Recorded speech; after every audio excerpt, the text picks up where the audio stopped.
ये नमस्कार छात्रों, इससे आगे आपका सेट 3 है। ठीक है, क्लास 10th साइंस का आपका अनसोल्ड सेट 3 है। ठीक है, ध्यान दीजिए कि आपका 2023 का जो मॉडल पेपर है, ठीक है, पूछा गया है 100 है। ठीक है, इसे आप देखिए, आपसे का क्वेश्चन नंबर 1 आपसे कहा जाएंगे और ये उपभाग 1 है।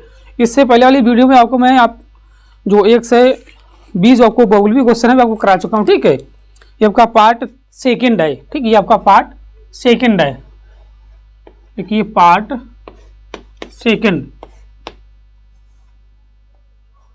ठीक है, अब देखिए आपसे कहा है अवतल दर्पण के किन्हीं 2 उपयोग लिखिए। ठीक है, आप उपयोग लिख सकते तो खुद है वैसे। ठीक है, किन्हीं 2 उपयोग लिखिए। ठीक है, ठीक, फिर आपसे कहा अवतल दर्पण से प्रतिबिंब बनाने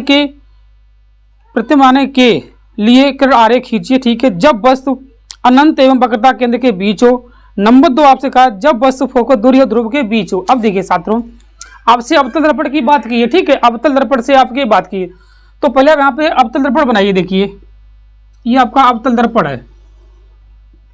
ये अवतल दर्पण के उभरे हुए तल पर कलई होती है। ये ठीक है, ये लेड ऑक्साइड, ये आपकी कलई है, आपकी अवतल दर्पण है ये आपके पास। ठीक है,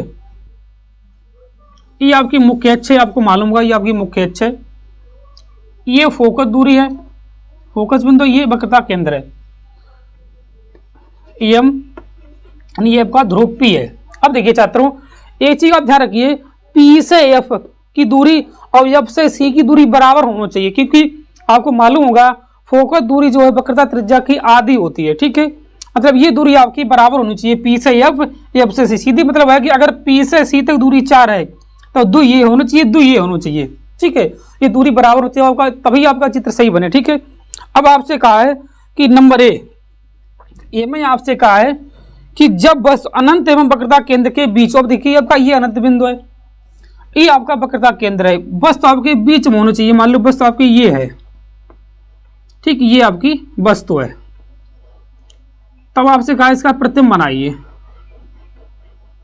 ठीक है, देखिए ये आपकी रेखा सीधी जाए, नियम नंबर 1 है आपका। देखिए मुख्य अक्ष के समांतर जब रेखा जाए सीधी, तब ये टकराए के दर्पण से फोकस से होकर निकल जाए, ऐसे करके आपका नियम 1 है। ठीक है, ये अगर कोई रेखा वक्रता केंद्र से होकर जा रही है, वक्रता केंद्र से जा रही है, तो ये टकराए के वापस हो जाए, तब ये टकरा के आपकी वापस हुई है। जहां पे ये दोनों टकरा रही हैं वहीं पर इसका प्रतिबिंब बन रहा, देखिए जाते ये प्रतिबिंब है इसका। ठीक है, ये आपका प्रतिबिंब है, ये आपकी वस्तु है ए बी, इसका प्रतिबिंब है ए डैश बी डैश। ठीक है, अब इसकी जो आपने जैसे आपने प्रतिबिंब बनाया है, इसकी आपको रचना भी करने है। ठीक है, आपको लिखने क्या लिखने, देखिए अपनी भाषा में लिखने, अवतल दर्पण में जब वस्तु अनंत और वक्रता केंद्र के बीच लेते हैं, अनंत और वक्रता केंद्र के बीच लेते हैं, तब प्रतिबिंब वास्तविक कोमा उल्टा। देखिए दर्पण से इधर बन रहा तो वास्तविक होगा, मुख्य अक्ष के नीचे बन रहा है तो उल्टा होगा, वास्तविक कोमा उल्टा। ठीक है, नीचे बन रहा वास्तविक कोमा उल्टा, वस्तु से छोटा बनता है। देखिए ये आपकी वस्तु है, ये आपका प्रतिबिंब है, तो प्रतिबिंब आपका वस्तु से छोटा है। ठीक छात्रों, देखिए प्रतिबिंब वस्तु से छोटा बनता है। ठीक है, ये आपको लिखने हैं, इसे लिखते हैं माना, माना एम एन एक अवतल दर्पण है, अवतल दर्पण है। ठीक है, अवतल दर्पण है, वस्तु ए बी वस्तु है, ए बी वस्तु है। ठीक है, जब वस्तु, आप लिखिए जब वस्तु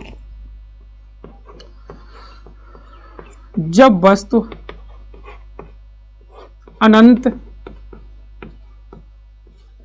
और वक्रता केंद्र के बीच लेते हैं,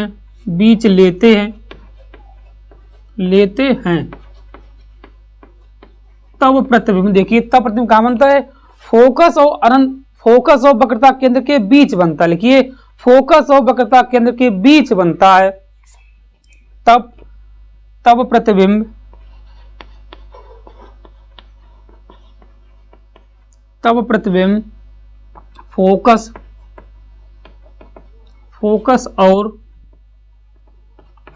और अनंत वक्रता केंद्र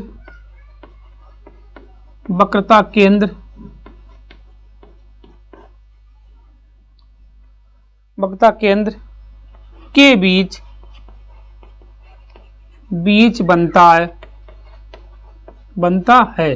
ठीक है, इसे आप लिख लीजिए प्रतिबिंब वास्तविक कोमा उल्टा वस्तु से छोटा बनता है। ठीक है, प्रतिबिंब बनता है, ठीक है, लिखा बनता है। प्रतिबिंब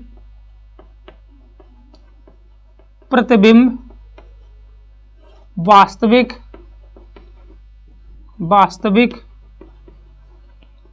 कोमा उल्टा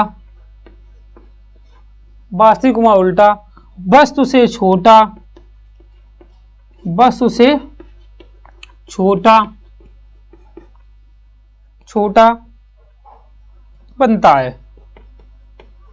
बनता है। ये आपको लिखना है खाली। ठीक है, इतनी चीजें। ठीक है, या वस्तु से छोटा बनता है। इसी में दूसरा सवाल है आपसे कहा, जब वस्तु फोकस और ध्रुव के बीच हो, ये आपकी फोकस है, ये आपका ध्रुव है, इसके बीच में वस्तु रखी हो तब प्रतिबिंब कहाँ बने। ठीक, तब इसे आप देखिए। ठीक है, तब इसे आप देखिए, इसका प्रतिबिंब खाली बनाए, रचना आप खुद कर ली उससे खाली। इसी का बी आप देखिए, इसे सब हटा दे। ठीक, छात्रों, इससे सब हटा दे रहे।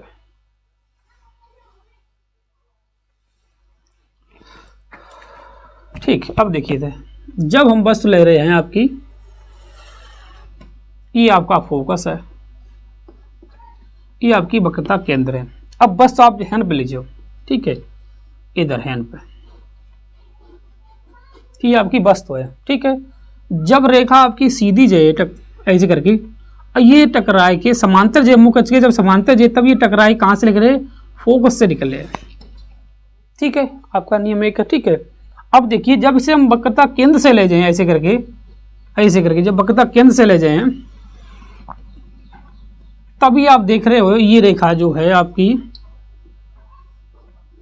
ये आपकी वस्तु। ठीक है, तब आप देख रहे हो कि ये जो दूरी है ये बढ़ रही है। देखिए आप यहाँ से कितनी दूर थी, ये देखिए दूरी आपकी डिस्टेंस आपका बढ़ रहा है। ठीक है, ये कहीं नहीं मिली यहाँ पे। ठीक है, ये आपके कहीं नहीं मिले, तब इसका ये आभासीय प्रतिबिंब प्राप्त हुए।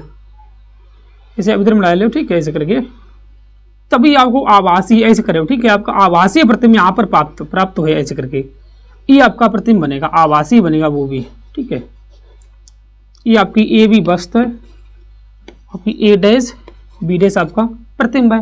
बस यही आपका है। देखिए छात्रों, ठीक है, ये है आपका। ठीक है, इसकी आपको भाषा लिखी हो, जब वस्तु अपतल दर्पण में जब वस्तु ध्रुव और फोकस के बीच लेते हैं तब प्रतिबिंब आभासी कोमा सीधा। देखिए आभासी कोमा सीधा, इधर बना तो आभासी होगा, इधर बना तो वास्तविक होगा। आभासी कोमा सीधा वस्तु से बड़ा। देखिए वस्तु आपकी ये है, प्रतिबिंब आपका ये वस्तु से बड़ा। ठीक है, आभासी कोमा सीधा वस्तु से बड़ा दर्पण के पीछे बनता है। ठीक है, ये आपको लिखना है खाली उसी हिसाब से। ठीक है, देखिए अब लिख लीजिए, बस ये बताओ लिखा दें। ठीक है, लिखिए, जब वस्तु पी इसका बी, जब वस्तु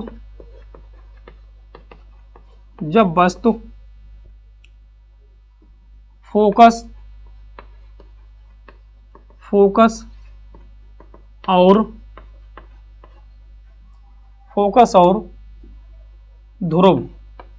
और ध्रुव के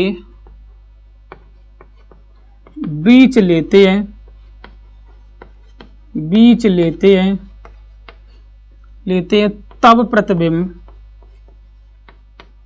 तब प्रतिबिंब आभासी कोमा सीधा,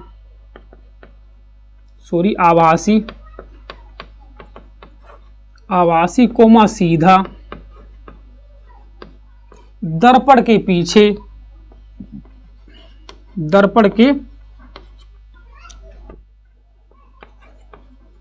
पीछे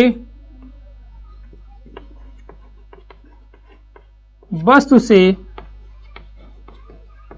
बड़ा बनता है, वस्तु से बड़ा दो। ठीक है, क्वेश्चन नंबर 1 आपको पहली वीडियो में करा चुका हूँ, ठीक है। क्वेश्चन नंबर 2 देखिए, आपसे कहा अपवर्तन के नियम लिखिए, ठीक है। इसके 2 नियम ऐसे हैं, ठीक है। पर इसे देखिए, हम खाली इसे जो है हम खाना इसको सवाल लग रहा हूँ, ठीक है। इसे अगली वाली वीडियो में आपको थ्योरी वाला प्रश्न कर दूंगा पूरा, ठीक है। इसमें आपकी बायोलॉजी भी होगी, ठीक है, केमिस्ट्री भी होगी और ये फिजिक्स भी होगी, ठीक है, तीनों होंगे, ठीक है। तो ये बेहतर है कि इसी वाले वीडियो में आप खाली सवाल इसके देख लो, ठीक है।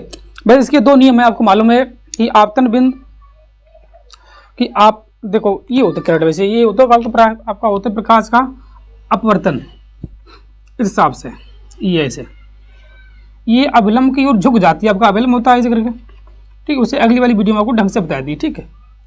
ये रेखा जो आपकी ऐसी है, ठीक है, ये अभिलंब की ओर झुक जाए ऐसे करके, ठीक है। तभी होता आपतित किरण कोमा अपवर्ती किरण कोमा आपतन बिंदु पर अभिलंब, तीनों एक ही तल में होते हैं, ठीक है। दूसरा इसका नियम होता है n बराबर साइन आई बटे साइन आर, ये आपका नियम होता है। ये क्या होता है, ये होता है कि आपतन कोण की ज्या कोमा अपवर्तन की ज्या एक नियतांक होता है, ये आपका नियतांक है n बराबर, ठीक है। ये आपके 2 नियम है, ठीक है। इससे आगे जो आपकी वीडियो आएगी, ठीक है, इसके बाद थ्योरी वाला प्रश्न होगा तो सब इसको बता दो, ठीक है। इसमें खाली आप इस वीडियो में आप खाली आप सवाल देखिए, ठीक है। अब इससे आगे देखिए, ठीक है। इससे अगली वाली वीडियो जो है आपकी, इसमें आपका थ्योरी का प्रश्न है जो, ठीक है, उसे आपको लिखा के, ठीक है, जो आप कहीं पे लिखा के तब से करा दूंगा, ठीक है। इसे आप देखिए, आपसे कहा 3 सेंटीमीटर की एक वस्तु उत्तल लेंस के मुख्य अक्ष के लंबवत रखिए, ठीक है। कोई उत्तल लेंस है, मतलब एच बराबर 3 सेंटीमीटर की कोई वस्तु है, ठीक है, हम ले रहे हैं, ठीक है। लेंस की फोकस दूरी से 30 सेंटीमीटर और लेंस से, ठीक है, इसकी फोकस दूरी है आपके पास कितनी है, 30 सेंटीमीटर है।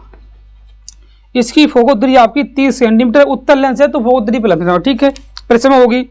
अब आपसे कहा लेंस से वस्तु की दूरी 10 सेंटीमीटर है, मतलब u बराबर माइनस के 10 सेंटीमीटर होगी, कि हमेशा वस्तु की दूरी चाहे कोई सा लेंस हो, कोई सा दर्पण हो, हमेशा वस्तु की दूरी आप माइनस में लियो, ठीक है। वस्तु दूरी को हमेशा माइनस से लेंगे, ठीक है।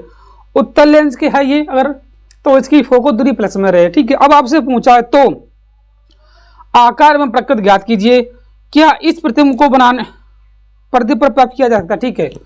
मतलब आपसे पहले तो बी पूछी है, फिर एच डैश भी पूछी है। एच डैश क्या आपका है, ये आपकी प्रतिबिंब की ऊंचाई या लंबाई है, ठीक है, प्रतिबिंब की ऊंचाई। अब देखिए सबसे पहले छात्रों, आप लिखिए लेंस के सूत्र से, लेंस के सूत्र से, ठीक है। आपका सूत्र होता है 1/f बराबर 1/b माइनस 1/u, ये आपका लेंस का सूत्र है, बीच में माइनस होता है, ठीक है। अगर दर्पण का होता तो यहाँ पर प्लस होता, ठीक है। अब देखिए एफ की जगह प्लस के 30 रखिए, बी की जगह बी ही रखिए, यू की जगह माइनस के 10 रखिए, तो फिर प्लस हो जाएगा, ठीक है, 1/10 का प्लस के, ठीक है। क्यों, यू माइनस के माइनस में आपका प्लस हो जाए, ठीक है। अब आप 1/10 इधर ले आओ तो आपका देखिए 1/b बराबर 1/30, ये आपकी इधर मानते ये आपके माइनस रहे हैं।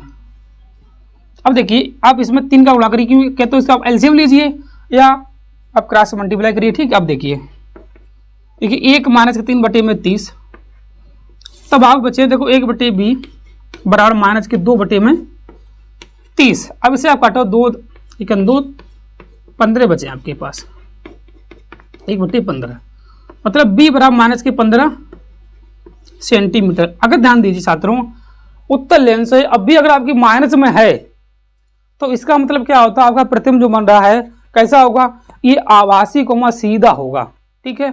क्या आप लिखे हो, आभासी कोमा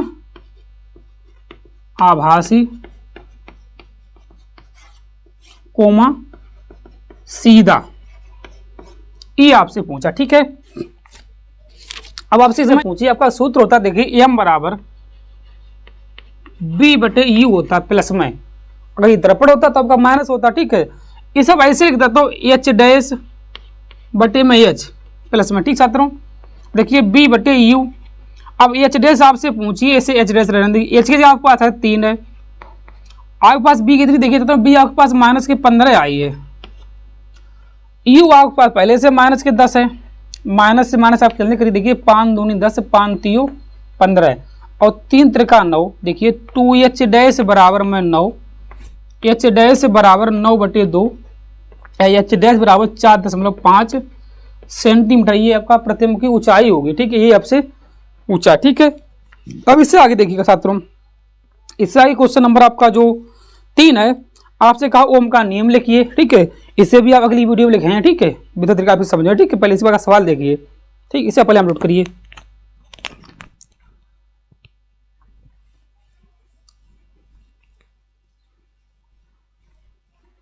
पहले इस वाली वीडियो में खाली आप सवाल देखिए। ठीक है, देखिए क्वेश्चन नंबर 3 है, आपसे कहा है कि 400 वाट का एक बल्ब है। ठीक है, P बराबर 400 वाट है, 400 वाट। ठीक है, विभवांतर आपको दिया है 200 वोल्ट है। ठीक है, जुड़ा है। बल्ब कुल 5 मिनट, आपको T बराबर दिया है 5 मिनट है। ठीक है, बल्ब में प्रवाहित धारा एवं उत्पन्न ऊष्मा, आपसे धारा I का मान पूछा है एवं उत्पन्न ऊष्मा मतलब आपसे H का मान भी पूछा है। ठीक है, अब देखिए छात्रों, आप इसमें धारा कैसे करेंगे, आपको मालूम होगा। नंबर 1 तो धारा आपसे पूछी है, आपका सूत्र होता है P बराबर BI, P बराबर BI, B आपके पास है, सॉरी I बराबर हो जाएगा, देखिए P बटे में B, I बराबर P की जगह रखिए आप 400, I की जगह 200, इससे इससे आप कहेंगे 2 दूनी 4, मतलब I बराबर आपके पास आ गया 2 एम्पियर। ठीक है, नंबर 2 आपसे H पूछी अगर। ठीक है, H बराबर होता है देखिए BIT। ठीक है, अब देखिए H बराबर B की जगह आप लिखिए कितना आपके पास है 200 है, T आपको मालूम, I आपको मालूम 2 आया, T ये आपके पास मिनट है, T जो आपके पास है ये मिनट में है, इसे आप सेकंड में चेंज करिए। देखिए 5 गुणे में 60, 6 पंचे 300 सेकेंड, तो आप I बराबर 300 रखिए। ठीक है, 300। देखिए H बराबर 3 दूनी 6, 6 दूनी 12, 4 0, या H बराबर 1.2, देखिए 1 2 3 4 5 गुणे 10 की घात 5 जूल। ठीक है, ये आपका आंसर। ठीक है, अब इससे आगे देखिए क्वेश्चन नंबर है आपका, ठीक है, क्वेश्चन नंबर है 5। ठीक है, 5 का ये आपका 5 का A, आपका निम्नलिखित को संतुलित कीजिए। ठीक है, इसमें आपकी 2 अपक्रियाएं दी हैं। ठीक है, इन्हें आपको संतुलित करने हैं। ठीक है, इससे देखिए सबसे पहले आप देखिए ये आपके होते हैं अभिकारक, आपको मालूम हो ये आपकी अभिकारक है, जो इधर होती है अभिकारक है, अभिकारक। ठीक है, और ये बनने वाले जो होते हैं पदार्थ जो हैं आपके उत्पाद होते हैं। ठीक है, अब आप देखिए अभिकारक और उत्पाद में हर एक अणु की, हर एक तत्व की मतलब संख्या बराबर होनी चाहिए। जैसे है मान लो, अगर देखिए इसमें आपकी ऑक्सीजन 2 है, 2 इसमें और 2 इसमें, 2 2 4 ऑक्सीजन, तो 4 ऑक्सीजन इधर भी होना चाहिए। ठीक है, इसमें आपके देखिए कैल्शियम 1 है, तो कैल्शियम 1 इधर भी होना चाहिए। ठीक है, इसमें आप देखिए कार्बन 1 है, तो इसमें कार्बन आपको 1 इधर भी होना चाहिए। ठीक है, ये देखिए। ठीक है, एक एक तत्व आप देखिए। अब आप देखिए सबसे पहले इसमें आपके हाइड्रोजन, आप इससे ऑक्सीजन कितनी, देखिए 2 ऑक्सीजन जे हैं और 2 जे आपकी 4 है। इसमें देखिए आप 3 ऑक्सीजन इधर है, एक जगह आपकी 4, तो आपकी 4 संतुलित है। ठीक है, आपकी ऑक्सीजन तो सही है। अब आप कैल्शियम देखिए, आपका कैल्शियम देखिए 1 है, कैल्शियम आपका 1 है, यहाँ पर भी आपका देखिए कैल्शियम आपका 1 है, तो ये भी आपका संतुलित है। अब आप रखिए खाली आप कार्बन देखिए, आपका कार्बन 1 है, यहाँ भी आपका 1 कार्बन है, संतुलित है। ठीक है, अब आप देखिए आपका चाहिए, आपको हाइड्रोजन भी चाहिए। देखिए यहाँ पे OH का होल ट्वाइज है, मतलब कि O भी 2 हैं और मतलब ऑक्सीजन भी 2 हैं और हाइड्रोजन भी 2 हैं। देखिए आपकी हाइड्रोजन 2 है, ये आपकी अपक्रिया पहले ही एक संतुलित दी है। अब आपको देखिए आपका CH4 आपको दिया, CH4 plus O2 arrow, CO2 मतलब कार्बन डाइऑक्साइड प्लस H2 मतलब जल, इसे आपको संतुलित करने हैं। अब आप देखिए इसमें आपके ऑक्सीजन 2 इधर है, इसमें देखिए 2 1 3 ऑक्सीजन, मतलब आपको ऑक्सीजन संतुलित नहीं है, आपको संतुलित करने हैं। कैसे आप संतुलित, है ना आपकी हाइड्रोजन 4 है ना, आपके हाइड्रोजन तो 2 है, तो आप पहले तो आपको हाइड्रोजन 4 करने हैं, आपके हाइड्रोजन 4 हो गए। ठीक है, अब आप देखिए आपके ऑक्सीजन 2 हैं और 2 4। ठीक, इधर देखिए आपके इसमें ऑक्सीजन 4 हो गए, इसमें भी आपके ऑक्सीजन 4 हो गए। ठीक है, अब देखिए आपके कार्बन 1 है, आपका कार्बन की आपके संतुलित, अब ये आपका संतुलित हो गया। ठीक है, इधर आपने 2 लगाए, इधर आपने 2 लगाए, आपका संतुलित, ये आपका उत्पाद है, ये आपका अभिकारक है। ठीक है, इसे आप याद रखिए। ठीक है, ये आपका कंप्लीट है। उसके बाद क्वेश्चन नंबर बी देखिए, आपसे क्या कहा इसमें, बी में देखिए आपसे क्या कहा बी में। क्वेश्चन नंबर देखिए, क्वेश्चन नंबर आपका 5 का ही बी है। ठीक है, बी में आपको दिया अपक्रिया AFE मतलब लोहा iron AFE plus CuSO4 copper sulphate arrow iron sulphate AFeSO4 plus copper. आपसे पूछा है मैं अभिकारक तथा उत्पाद के नाम बताइए। देखिए छात्रों, ये आपका अभिकारक अभी आपको बताया, ये आपका उत्पाद है। बताइए, ये आपके अभिकारक है, अभिकारक। ठीक है, ये आपके उत्पाद है। आपके अगर नाम चाहिए तो ये आपका आयरन मतलब लोहा है, ये आपका कॉपर सल्फेट है, ये आपका आयरन सल्फेट, ये आपका कॉपर है। ठीक है, वैसे आपको खाली पूछा कि अभिकारक के बताइए, ये आपका अभिकारक है, अभिकारक लीजिए। आपके अभिकारक हैं AFE और CuSO4 कॉपर सल्फेट। उत्पाद आपके क्या देखिए, उत्पाद आपके हैं AFeSO4 और कॉपर आयरन सल्फेट और कॉपर। ठीक है, ये आपके उत्पाद, ये आपके अभिकारक। ठीक है, ये आपसे पूछा था। क्वेश्चन नंबर इसी में बी है, देखिए इस पहले से आप नोट करिए, ये आपका फर्स्ट पार्ट, इसमें बी में आपका फर्स्ट पार्ट है। आपका सेकंड देखिए, इसमें सेकंड इसमें देखिए,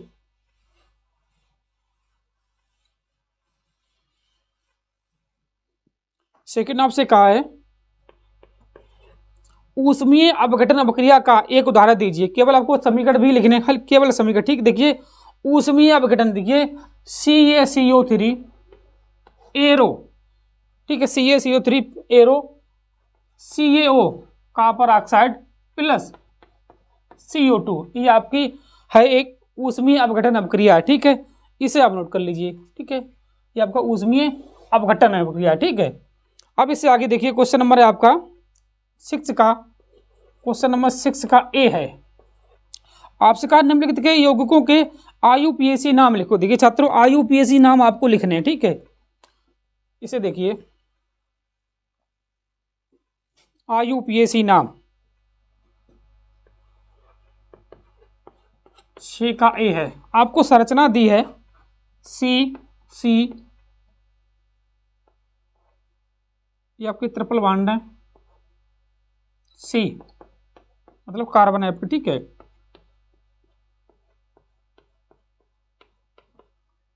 ये आपके पास है। अब पहले इसमें आप देखिए, आपका क्वेश्चन नंबर 1, इसमें एक भी है और आपका 1 है, ये आपका सेकंड है।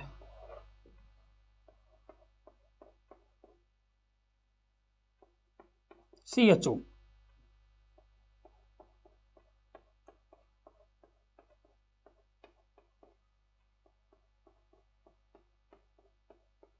ठीक है, ये आपका देखिए, सबसे पहले तो इसे आप गिनिए। देखिए छात्रों, इसे आप कहाँ से गिनोगे, देखिए यहाँ से गिनो, 1 2 3, आपके पास 3 कार्बन है। ठीक है, अब आपको मालूम होगा 3 कार्बन के लिए आपको क्या लिखने हैं। देखिए 3 को आप नाम लिखते हो प्रोप,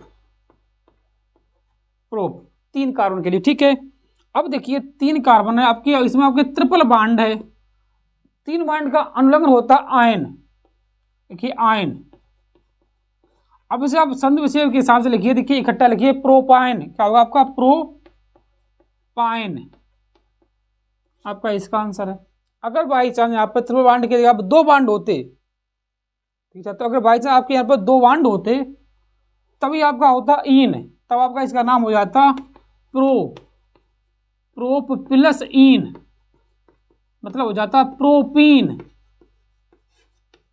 अगर इसमें आपके 2 बॉन्ड होते, ठीक है, अगर सिंगल बॉन्ड होता तब आपका होता प्रोपेन, उसका अनुलग्न होता एन होता है। ठीक है, याद रखिए सिंगल बॉन्ड के लिए अगर आपका सिंगल बॉन्ड है तो इसका अनुलग्न होता है एन। अगर डबल बॉन्ड है तो इसका अनुलग्न होता है इन। अगर ट्रिपल बॉन्ड है, 3 आबंध है, तब इसका अनुलग्न होता है आइन।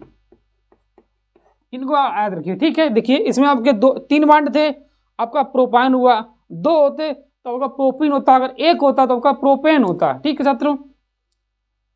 अगर आपके पास कार्बन 3 है तो, ठीक है। अगर कार्बन 4 है अगर आपके, तो ब्यूटेन, ब्यूटीन, ब्यूटाइन होता। अगर 5 होते तो पेंटेन, पेंटीन, पेंटाइन होता, ठीक है। उसी हिसाब से ये अनुलग्न के हिसाब से, ठीक है। तो ऐसे आप देखिए, ये देखिए आपका ऐसे से आप लिए 1 2 3, आपका 3 कार्बन है, ठीक है। सॉरी ये आपका एक और कार्बन, ये आपका ये और ये भी आपका गंड होगा, ठीक है। 2 3 4, आपके पास 4 कार्बन, ठीक है। और 4 के लिए आप लिखते हैं ब्यूट प्लस, पहले तो सिंगल बॉन्ड सब में, तो इसका नाम पहले ऐसे लिख दीजिए, ब्यूटेन हो जाएगा पहले तो, ठीक है। अब CHO आपका एल्डिहाइड ग्रुप है, इसका क्या होता है अनुलग्न आपका एल होता, तो वो हो जाएगा प्रोपेनेल, ठीक है। एल होता है प्लस एल, तो आपका होगा ब्यूटे नेल, ठीक है। ये आपका इसका हो जाएगा, ठीक है, IUPAC नाम, ठीक है। इसे आप नोट करिए। अब इससे आगे देखिए, ठीक है, जो आपका साइंस का आंसर चल रहा है, ठीक है। आपका पार्ट 4 है, सॉरी पार्ट 5 है, ठीक है।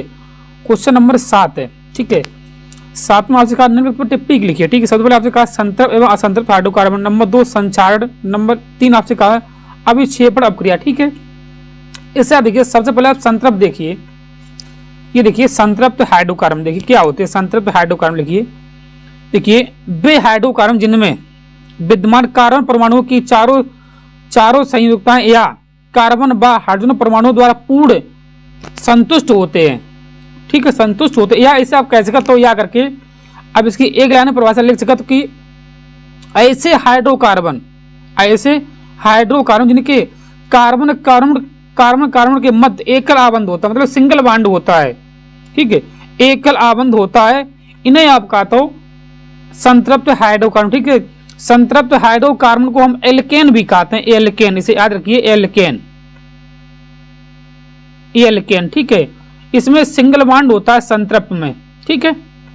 अब देखिए असंतृप्त हाइड्रोकार्बन, देखिए आप असंतृप्त हाइड्रोकार्बन देखिए, वे हाइड्रोकार्बन जिनमें विद्यमान कार्बन परमाणुओं की चारों संयोजकताएं हाइड्रोजन या कार्बन व हाइड्रोजन परमाणुओं द्वारा पूर्णतः संतुष्ट नहीं होती हैं, ठीक है।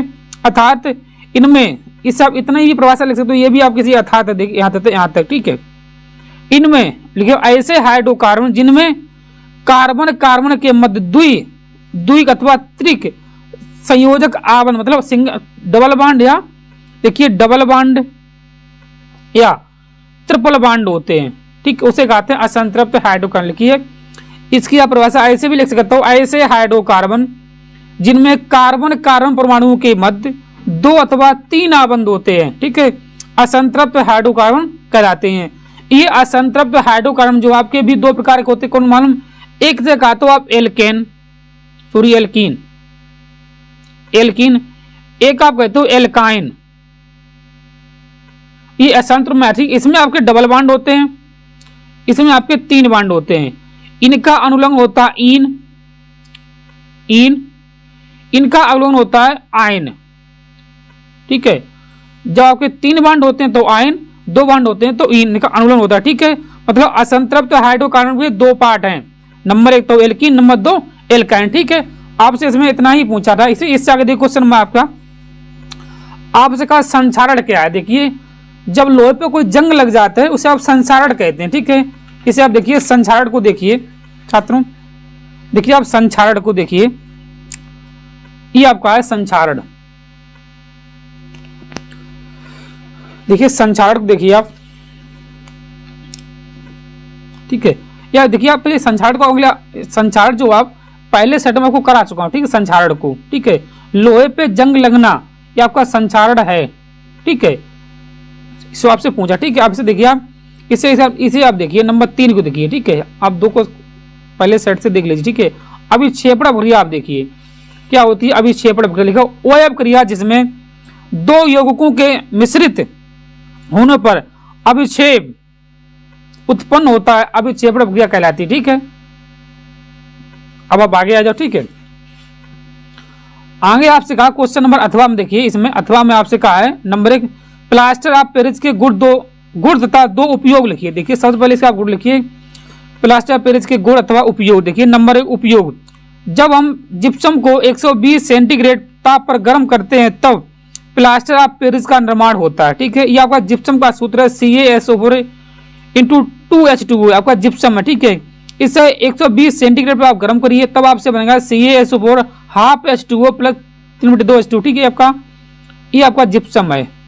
ठीक है, ये आपका जल है। ठीक है, इसके आप गुण देखिए, ये सफेद रंग का पदार्थ है। ठीक है, सफेद रंग का पदार्थ है। ठीक है, ये जल में अविलय है, मतलब जल में ये पूर्णतः घुलता नहीं है, मतलब विलय नहीं है। ठीक है, अब देखिए आप इसमें आपसे कहा नंबर बी में कहा है कि क्षार और अम्ल से आप क्या समझते हैं। दैनिक जीवन में पीएच की दो उपयोग लिखिए। ठीक है, पहले तो क्षार क्या होते हैं, आप इसकी क्षार की परिभाषा लिख सकते हो कि क्षार वे होते हैं जल में घुलनशील क्षारक को क्षार कहते हैं। जो क्षारक जो हैं जल में घुल जाते हैं, जैसे कि साबुन जो जल में घुल जाते हैं, मतलब जल में मिल जाते हैं, उसे आप क्षार कहते हैं। ठीक है, ये भी इसे आप देखते हो, सभी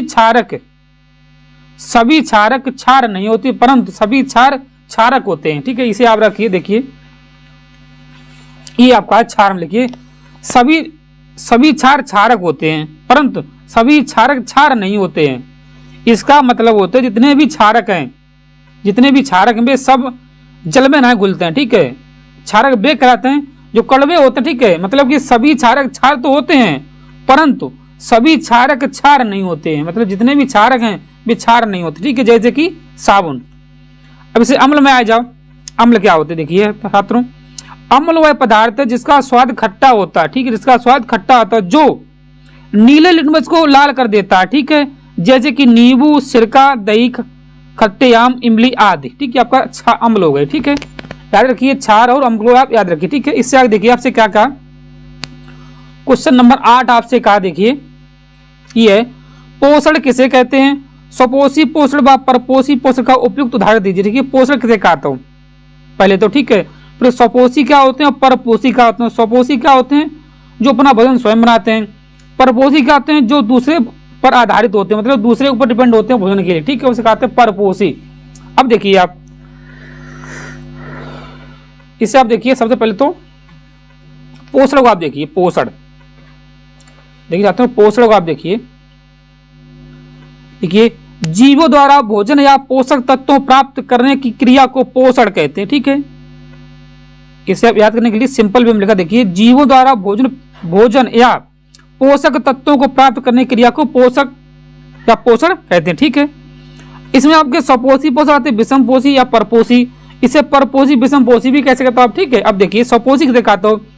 स्वपोषी जीव अपना भोजन स्वयं बनाते हैं। ठीक है, कुछ जीवाणु तथा सभी हरे पौधे स्वयं भोजन अपना बनाते हैं, मतलब स्वपोषी होते हैं सभी हरे पौधे। ठीक है, अब इससे आगे देखिए आप परपोषी में देखिए जो अपना भोजन स्वयं नहीं बनाते हैं, बस एक लाइन देखिए, जो अपना भोजन स्वयं नहीं बनाते हैं परपोषी कहते हैं। जैसे कि मानव भी अपना भोजन स्वयं नहीं बनाते। ठीक है, ये दूसरे ऊपर डिपेंड होते हैं मानव। ठीक है, अब आप इससे आगे देखिए क्वेश्चन नंबर है 10। देखिए आपसे कहा मानव में लिंग निर्धारण प्रक्रिया का विस्तार से वर्णन कीजिए। देखिए छात्रों, मानव में लिंग निर्धारण की प्रक्रिया का विस्तार पूर्वक वर्णन देखिए। इसे आप देखिए, इसे लिखिए मानव में लिंग निर्धारण की प्रक्रिया देखिए विभाजित होती है। देखिए यहां से लिखिए, देखिए कोशिका केंद्र में दिखाई देने वाली गहरे रंग की धागे जैसी संरचना जिन में होती है गुणसूत्र या क्रोमोसोम कहलाती है। मनुष्य की जनन कोशिका में, यहाँ से देखिए, यहाँ से ये बेहतर है लिखिए, मनुष्य के जनन कोशिकाओं में 46 गुणसूत्र होते हैं। ठीक है, इसमें 22 जोड़े नर तथा मादा में दोनों समान होते हैं। ठीक है, अतः इन्हें ऑटोसोम्स कहते हैं। देखिए जो 22 समान होते हैं उन्हें ऑटोसोम्स कहते हैं। ठीक है, ऑटोसोम्स कहते हैं। स्त्री में 23वां जोड़ा भी समान गुणसूत्र होता है। ठीक है, गुणसूत्र वाला होता है, परंतु पुरुषों में 23वें जोड़े के गुणसूत्र असमान होते हैं। ठीक है, देखिए महिलाओं में होते हैं एक्स 23वां। ठीक है, पुरुष में होता है एक्स 22, ये आपका 22 होता है। ठीक है, असमान होते हैं। ठीक है, इससे आगे से और देखिए छात्रों, इससे आगे इसमें और है, देखिए आपका इससे बाद सेट 4 है। इसे देखिए पहले अब, इन्हें हेट्रोसोम्स या एलोसोम्स कहते हैं, ठीक है। 23वें जोड़ों की गुणसूत्र लिंग गुणसूत्र भी कहते हैं, ठीक है। स्त्री में 23वें जोड़ों की गुणसूत्र देखिए एक्स द्वारा प्रदर्शित किया जाता है। पुरुषों में 23वां जोड़ा है गुणसूत्रों में लंबा किंतु दूसरी काफी छोटा होता है, ठीक है। इसे एक्स वाई प्रदर्शित कर दिया छात्रों। अगर देखिए महिला में होता है एक्स एक्स, ठीक है, इसका होता है एक्स वाई पुरुष का, ठीक है। अगर किसी जैसे कि आप देखिए लिंग धारण में अगर किसी की बेटी ही होती है तो आप स्त्री से आप कोई ये नहीं कह सकते कि आप स्त्री के ही दोष में, क्योंकि ये आपका जो मन बात है कि लड़का लड़की का होने का कंडीशन जो है आपकी ये पुरुष से डिपेंड है, ठीक है। यहाँ से कौन सा गुणसूत्र जा रहा है, ठीक है। अगर एक्स जा रहा है तो लड़की होगी, अगर वाई जा रहा है तो पूरा लड़का होगा, ठीक है। इसी हिसाब से मैन कारण होता है कि आपका पुरुष से होता है, ठीक है। मतलब किसी की लड़की है अगर किसी लड़का है तो मैन कारण होता है कि ये पुरुष से है, ठीक है, ना कि स्त्री को आप दो, ठीक है। इससे नोट करिए।